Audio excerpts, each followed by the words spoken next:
Hi everyone, and welcome to this quick, fun figurative language review. We are going to be going over the figurative language that we learned in class. So I'm just going to hop right into it. I know you can't read this very well because of my webcam and everything, but I'm going to post a picture of this in the lesson like I normally do. So look out for the picture so you can see it better.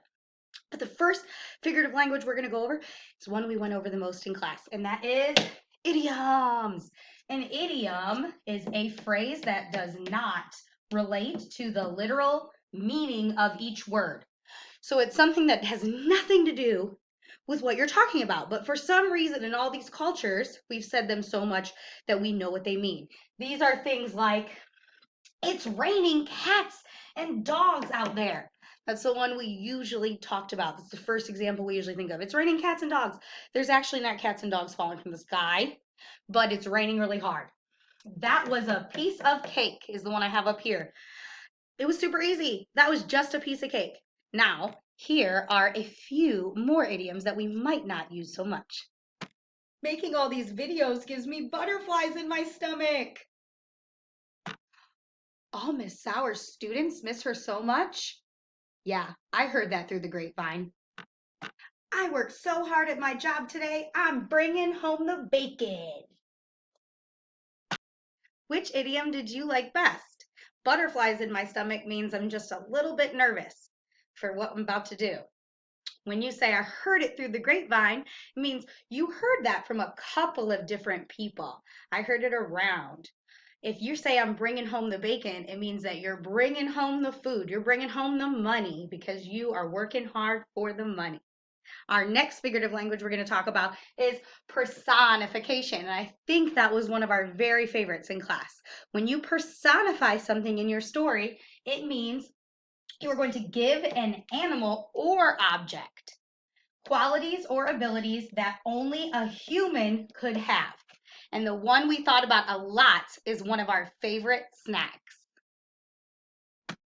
The snack that smiles back, goldfish. Now, these goldfish really can't smile back at you because they're just a snack. But on our packaging, they made it look like that goldfish is smiling, giving him a human characteristic just like ours, the snack that smiles back, to make it seem more like a person, personifying it. Another one we are going to talk about today is hyperbole. Hyperbole is one we definitely use most often, and I hope you remember what it means. If not, you're about to get an earful right now. Hyperbole, an exaggerated phrase that is so dramatic that it is obviously not true. So when we over exaggerate something to show it's not true, that's something like, I'm so hungry I could eat a horse. Or, I died of embarrassment earlier in class when that happened. So this is something that's clearly just so exaggerated, it's not true. Let's exaggerate a few more.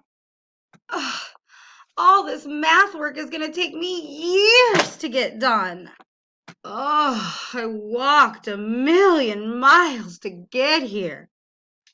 Oh man, yeah! I'm the best Fortnite player in the world. Well, I think it's easy to see what's a hyperbole. Now, an even easier thing to find is an onomatopoeia. Might not be the easiest to say, but it's the easiest to find. An onomatopoeia is a sound, a word that is a sound word, that imitates a thing or action. So an onomatopoeia is just a sound word. In our examples right here that you can see when you look at the attachment of this, and not this because I know it's blurry, guys, sorry again. Bam, pow, oink, boing, quack, choo choo. So words that you use to describe a sound. Here's a few more. Bang, kapow, zip,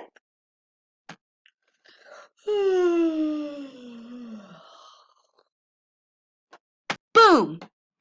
And that is just a few of our onomatopoeias. Any word you can think of that's making a sound. So our last thing we want to talk about was definitely our bonus figurative language. The main four I want our focus to be on is idioms, personification, hyperbole, and onomatopoeia. But if you've got those 4 down, we're ready to move on to a simile. And we talked about comparing and contrasting earlier in the year. A simile is just focusing on the compare part. So we're comparing 2 things, and that's our definition. Similes compare 2 things using the words like or as. It's that simple. So all you're doing is you're going to take 2 things and compare them together using the words like or as. So if I use the word like, I could say something like, this granola bar tastes like bark. Or I could compare using the word as. This glue dries as fast as lightning. And it's as simple as that. You're just taking the words like or as and comparing 2 things. This table is as hard as wood. Right there's another one. It's a way to improve our writing by making the reader put a picture in their head of what you're talking about. So it's a great way, all of these guys, that's what figurative writing is for. It's a great way to enhance our writing and make it more interesting. So remember these 5 points. I said 4, that 5th simile. We're doing good. That's that extra. Remember these 5 words though. I did write you a little silly story and I'm going to go ahead and read it to you. That way, if you're taking the little figurative language finder, assessment on this, you can keep this video running if you want me to read it out loud. If it's a little bit too tricky for you to read to yourself or you're getting lost in places, just play this video in the background and I can read it out loud to you while you do the assignment. So I'm going to go ahead and read my silly story I made up for us to find some figurative language.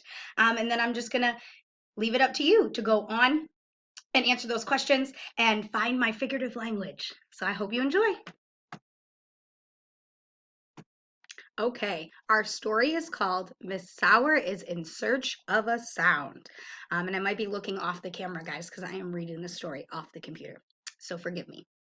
It says, boom! A loud noise startled Miss Sauer awake early one morning.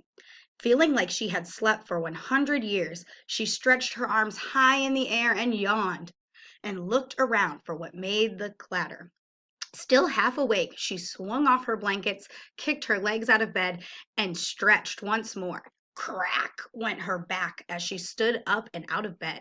She tossed on her favorite cozy sweater and wandered off in search of the sound. Her 2 cats were chasing each other around as fast as race cars, so she assumed they had made the ruckus somehow and shuffled off to find a mess. It was way too early for Miss Sauer, and her coffee seemed to be calling her name from the cupboard. She hummed as she fixed and brewed the coffee. While humming, drinking, and searching, she finally picked her head up and wiped the cobwebs out of her eyes. She did not see a mess, but she did see a storm. It was raining cats and dogs outside. And she could not believe it took her so long to notice.